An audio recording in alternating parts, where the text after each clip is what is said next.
He is the hardest counter to one of the top meta archetypes in Snap right now. I'll tell you which card he's gonna make cry in a bit. But first, who is Blob?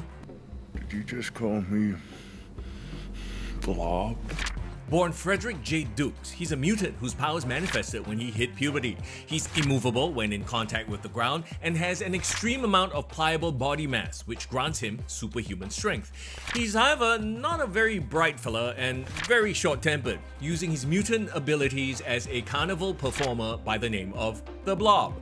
The original X-Men actually tried to recruit Fred, but he ended up joining Magneto's Brotherhood of Evil Mutants.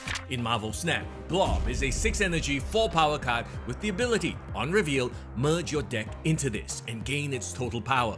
Ongoing, can't be moved. Okay, so merge is not destroy, let's clear that up first, so no synergy with destroy. You also don't want him to be played early because he'll just eat up your deck and all of a sudden you're not drawing cards anymore. So no Lockjaw or Jubilee with your Blob. Let's talk about synergies, and I think the first one that jumps to mind for a lot of people is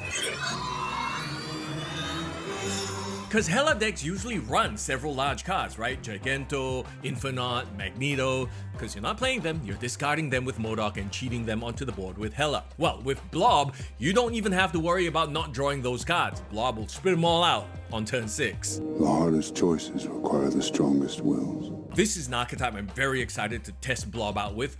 Thanos, he automatically fattens up your deck with Infinity Stones, right? That's more stuff in your deck for Blob to eat up. But here's another thing. How many times have you managed to play out all the stones, but Thanos is nowhere to be found? He's chilling somewhere in your deck. Well, remember, Thanos still gets his buff wherever he is. So, if he's 20 power chilling in your deck and you play Blob, well, that's a big old blob out there. And also a very disturbing thought. Thanos inside of Blob.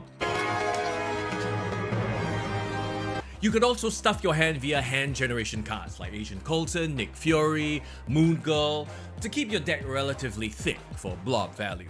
Now, I also kind of like him in the Shuri Sauron archetype. For those times you don't manage to draw your Typhoid Mary or Red Skulls, you can still get their power onto the board if you have the Blob.